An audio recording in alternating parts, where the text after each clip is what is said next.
pouquinho do restante dos dias aí da nossa rotina número 6, terceiro, quarto e quinto dias. Terceiro dia, atividade de artes, também trabalhando com a ideia de modernidade, industrialização e o impacto que isso tem dentro dos movimentos artísticos. A gente tem um texto introdutório feito pela professora aqui, no qual ela comenta um pouquinho sobre esse movimento de mudança que ocorre também nas artes, né? Ela fala um pouco do um movimento que antecede o realismo, por exemplo, e outras correntes que aparecem ali no final do século XIX e início do século XX, que são características, vamos dizer assim, desse momento da modernidade, né, da industrialização, da segunda revolução industrial, mas dentro do movimento da história, o romantismo também ele já é um movimento que se contrapõe ao movimento clássico, né? Ele tem outras questões que estão envolvidas ali, que não cabe comentar aqui, mas ele já é um movimento vinculado ali com a Revolução Francesa, que vai abrir espaço para esses novos movimentos que vão aparecer no final do século XIX e início do século XX. Então a professora comenta um pouco, né, sobre o romantismo aqui. É um movimento que vai aparecer bastante essa coisa da angústia, né, a se olhar também para a vida, mas é um olhar um pouco de revolta, né? Tanto é que a gente associa um pouco o romantismo à adolescência, aos jovens, né? Os jovens são românticos, é um movimento de exageros, de desequilíbrio, vamos dizer assim. Isso é interessante pensar que esse desequilíbrio aparece no romantismo porque ele se contrapõe ao equilíbrio da arte clássica, né? Porque a gente tem uma ruptura ali com a Revolução Francesa das estruturas que estavam presentes no mundo como se conhecia. Então você abre espaço para um novo mundo que a gente vai chamar no decorrer da história de mundo moderno, né? E tenha muito a ver com essa coisa de você estar baseado no sujeito, no eu, e esse eu enfrentando o mundo, esse eu sofrendo as angústias do mundo e rebelando, né, se colocando contra esse mundo, principalmente no romantismo. Então ela fala do romantismo, depois ela vai caminhar para as duas escolas que são aí decorrentes do romantismo, que é o naturalismo e o realismo, né? Que é um movimento que tem uma tendência, ele tem uma prioridade que é tentar observar a realidade como ela é, né, e retratar essa realidade, trazer essa realidade para dentro da arte, para dentro da literatura, e sempre observando os objetos ali que ele está retratando de uma maneira muito exata, muito objetiva, vamos dizer assim, né? Depois desses movimentos a gente vai ter alguns movimentos que derivam disso que vão, de certo modo, mostrar que essa realidade não é tão fácil de ser retratada assim, porque a gente está vivendo um momento de modernização, onde a vida está mudando muito. Então essa vida ela é muito dinâmica, ela é muito fluida, ela, né, tem um movimento, uma fluidez que às vezes é difícil das pessoas, dos indivíduos entenderem isso. Isso causa angústia, isso causa uma dificuldade de você, às vezes, olhar para algo e falar com certeza o que aquele algo é, né? O que aquilo é. Então, uma dificuldade, às vezes, de entender essas modificações ou até mesmo a percepção de que um objeto ele muda, ele tem um processo de mudança, depende do ponto de vista, né? Eu vejo um objeto de um jeito, outra pessoa que viveu uma outra experiência de vida vai observar esse objeto de outra maneira, né? Então a gente tem aí essa ideia nesses movimentos artísticos mais modernos, né, da virada do século XIX para o século XX. Se o realismo procurava fazer uma descrição objetiva das coisas, assim como o naturalismo, que é uma outra vertente ali que deriva do realismo, né? Mas também tem essa ideia de observar objetivamente as coisas. a gente tem aqui já uma percepção que esse olhar que é objetivo, que tenta observar e definir o que que é cada uma das coisas, ele não funciona tão bem. Como, por exemplo, a gente tem essa imagem aqui é, de uma obra arquitetônica, se eu não me engano, em Barcelona. A gente vê a fluidez, né, das estruturas, né, essa coisa das formas mais não tão geométricas, né, que são aquelas formas retas. Aqui a gente tem tantas essas formas retas, né, aqui tem um olhar mais amplo dela, né, dessa construção por fora, mas por dentro também. Então, assim, vai caminhando, né, dentro desse movimento, e depois a professora coloca, né, uma imagem aqui de uma pintura do Claude Monet, tá? Um pintor francês, e que ele está vinculado a um movimento artístico chamado impressionismo, e é um pouco isso que eu comentei, né? Os objetos, eles são observados de um ângulo, de um momento, e o tempo passa e essa percepção muda também, né? A gente vê aqui, por exemplo, o retrato de uma construção num período do dia e depois, aparentemente, no entardecer, e você tem uma percepção diferente do mesmo objeto, né?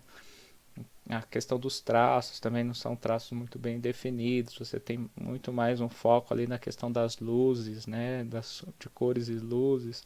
Quando você observa o quadro que retrata a mulher aqui, a criança é a mesma coisa, né? Então você não tem traços muito definidos. Então a professora usa esses três exemplos aqui do Monet para falar um pouquinho dessa coisa do impressionismo. Aí ela vai, né, fazer um comentário sobre isso e vai contrapor a arte clássica, que é essa arte que vai prezar, que vai valorizar o equilíbrio, formas bem equilibradas, é, essa coisa do traço também nítido, né? Então você tem três obras de inspiração clássica aqui, certo? Que se contrapõe um pouco, se contrapõe ao impressionismo aqui, né? Então se aqui a gente não tinha traços claros e o ênfase nessa coisa da claridade, né? Parece meio que uma penumbra, e essa mudança, essa transição né, de se observar o objeto em períodos diferentes. Aqui a gente tem na arte clássica essa coisa do equilíbrio, daquela coisa bem acabada, né? Essa coisa que a gente, esse equilíbrio aparece, por exemplo, nas formas geométricas, na ideia de proporção, né? Então a gente, né, vai ter bastante isso. E aqui um exemplo arquitetônico, né, de uma construção, que é a Basílica de São Pedro em Roma, na Itália, que é isso, né? Se você observar aquela foto anterior, né, que você vê a arquitetura com toda cheia de movimento, né, é bem diferente dessa daqui, que é uma arquitetura clássica, né? Linhas retas, você tem a proporção, essa noção do equilíbrio aparece aqui também. Então a gente está trabalhando com esses opostos. Vamos à atividade. Tem algumas perguntas aqui, né? Por exemplo, a 1, se você consegue perceber essa diferença da arte Nouveau e a Basílica de São Pedro, né? Que seria isso que eu comentei aqui em relação dessa construção aqui para esta daqui, né? A diferença. Aí tem A, B, C e D, mas são só pontos de orientação, né? Não são perguntas, a pergunta é só a 1. A 2, observe os retratos, o desespero do Courbet e a moça do brinco de pérolas. Quais emoções cada uma dessas obras transmitem, né? Então, lembrando que esse desespero é um quadro do romantismo, o próprio nome já sugere alguma coisa. E a moça do brinco de pérolas é uma obra clássica. Então, vocês vão, né, pensar naquilo que eu acabei de falar, né? De uma coisa que está em desequilíbrio, entre aspas, de uma coisa muito equilibrada. Então, o que é clássico é a ideia do equilíbrio, o que não é clássico é um desequilíbrio, né? E desespero, né? Vamos pensar, desespero é uma coisa que tem a ver com um desequilíbrio aí. E a pergunta 3 aqui, ó, as obras Mulheres com Sombrinha, do Claude Monet, e Pastores da Arcádia fazem parte do mesmo contexto social. Por quê? Então elas fazem parte do mesmo período, né? A resposta é relativamente clara, né? O Monet pinta no final do século XIX, numa corrente chamada impressionismo, que já está dentro dessa modernidade, que tenta valorizar essa coisa de observar essa transição da percepção entre o mesmo objeto em momentos diferentes. E o Pastores da Arcádia é uma obra clássica que tenta ali retratar um grupo de pastores ali num ambiente tranquilo, que valoriza essa coisa do equilíbrio, da harmonia, inclusive essa harmonia com a natureza, esse convívio tranquilo com a natureza. Então vocês têm que comentar isso, né, esse contexto social. Aí tem a proposta de atividade, tá? Tem um roteirozinho, resumindo de maneira bem rápida. A proposta é o que? Vocês fazerem algo parecido com aquilo que o Monet faz nestes quadros aqui. Vocês não vão pintar, vocês vão tirar fotos. Então a proposta é o que? Que vocês escolham um lugar, pode ser dentro da sua casa, no quintal da sua casa, na rua da sua casa, uma paisagem, que você vai tirar 3 fotos do mesmo lugar, do mesmo ângulo, com o mesmo recorte, mas em momentos diferentes, né? Com luzes diferentes, com essa coisa para a gente trabalhar exatamente a percepção de que o objeto é o mesmo, mas o contexto é diferente e isso vai te causar sensações diferentes. Às vezes uma foto de uma árvore que tem no quintal da sua casa de manhã é totalmente diferente dessa mesma árvore no final da tarde. Então, as emoções, as percepções que vão aparecer para você, que vão surgir em você, vai ser diferente. Então é isso que a professora quer. Então 3 fotos do mesmo objeto, mesmo ângulo, não muda nada, só muda o momento que você tira essas fotos. Né? Principalmente a questão da luz vai mudar, tá bom? Escolhe uma dessas 3 fotos, certo? Aqui a professora tirou a foto, 3 fotos de um lugar perto da casa dela, né, para vocês entenderem essa mudança. Vocês vão escolher uma dessas 3 fotos e fazer um desenho baseado nela. Ou seja, vocês vão pegar a foto, gostei da foto da árvore do quintal da minha casa da tarde. Vou pegar ela e vou fazer ela com um formato desenho. Tá? Então a atividade tem 2 partes. Tirar as fotos, escolher uma das 3 fotos, aquela que você gostou mais, que você achou mais interessante, e transpor ela para o desenho. Né? Você vai desenhar essa paisagem aí. Beleza? Dia 4, atividade de inglês. Então, atividade que também tem a ver com essa coisa da modernidade, com uma frase clássica, uma expressão clássica da modernidade, time is money, o tempo é dinheiro, né? Então, essa coisa não pode se perder tempo, porque o tempo se transformou em ganhar dinheiro, né? Nessa coisa que realmente é isso, né? O nosso tempo de trabalho, o dinheiro que aparece quando vocês forem adultos na conta de vocês no final do mês, não é do nada, né?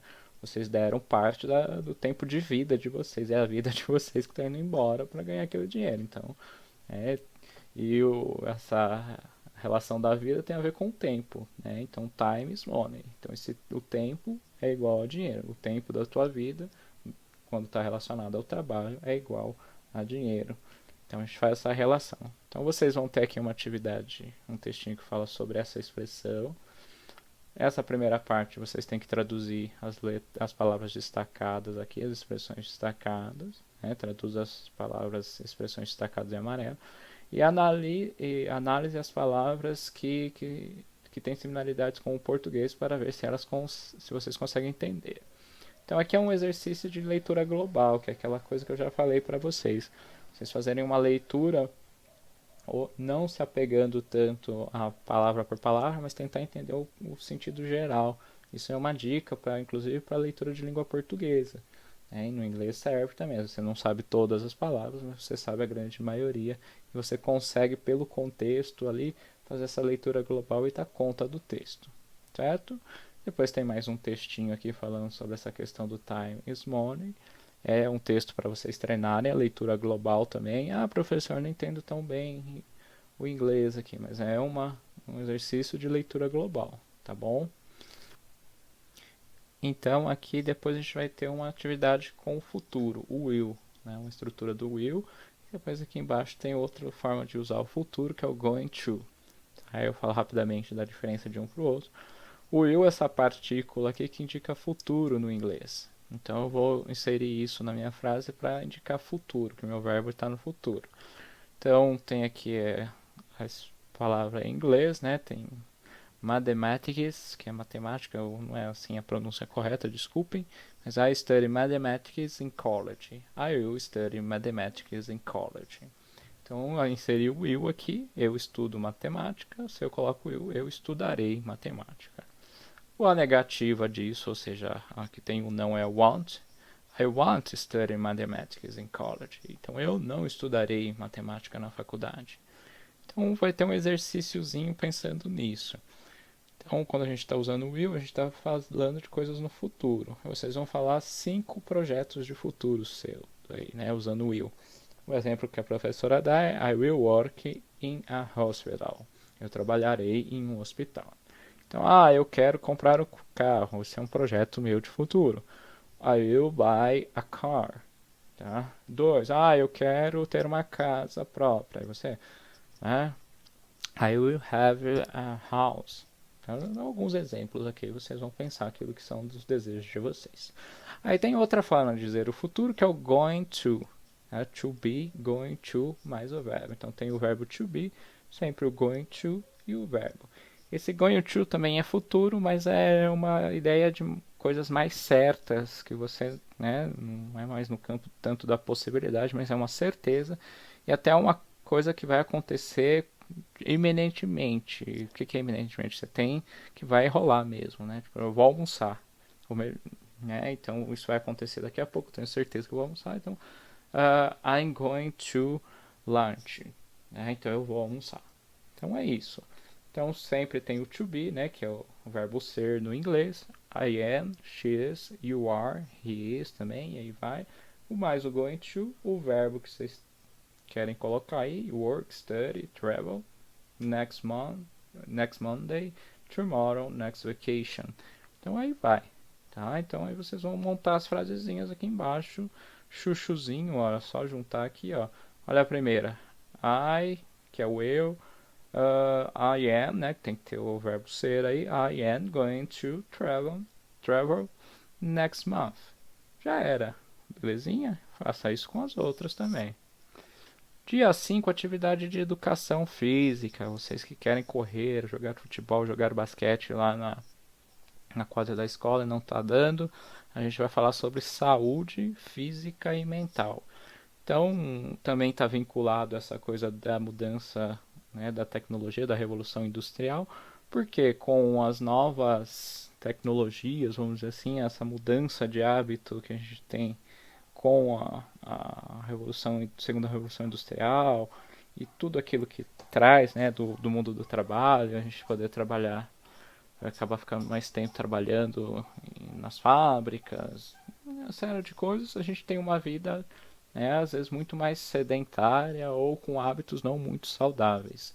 Então acaba puxando esse assunto de educação física, que é cuidado de si, né, mentalmente e fisicamente, para dentro dessa rotina, que é assunto de educação física aí.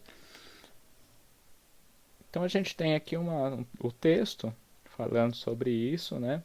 Explicando essa diferença, a relação do trabalho com a saúde, né? Então aqui a gente tem os principais componentes de uma boa saúde física e mental aqui, que envolve hidratação, a questão de dormir bem, postura, né? Sentar-se aí da maneira adequada, caminhar de maneira adequada, né, ter uma vida ativa, né, lazer, né, então você ter atividades físicas, assim como atividades que proporcionem prazer para você também, que te divirtam, né? Então são coisas, elementos que fazem aí a gente ter uma saúde física e mental ok. Depois a gente tem duas atividadezinhas, né? Fazendo, né, uma relação entre esse mundo antigo, né, que era um mundo aí, muito baseado nos artesãos, e esse mundo mais moderno em que as pessoas às vezes trabalham muito e por muitas horas seguidas, né? E a segunda atividade tem muito a ver tem a ver também com o texto aqui em cima, né? Que é pensando assim, se você tem um amigo aí que está passando por um momento que né, de estresse, que fala que está cansado, o corpo, né, tá doente, tá desanimado, mas assim, não tem nenhuma doença, né? O que será que está acontecendo com esse cara? O que você pode dar de dica para esse cara? O que você pode falar para ele de repente mudar um pouco essa vida dele de estresse, cansaço, o corpo doendo, desânimo, né? Então, muito baseado nisso que o próprio texto traz aqui, né? Principalmente a segunda parte. Bom, é isso a rotina da semana. Desejo a vocês um ótimo trabalho aí no restante da semana, no restante da rotina. E a gente vai se falando aí pelo WhatsApp. E vocês, quem não é aluno da minha turma de tutoria, pode falar com os outros professores pelo WhatsApp. Sempre que tiverem dúvidas, tirem essas dúvidas com os professores. Forte abraço e até a semana que vem.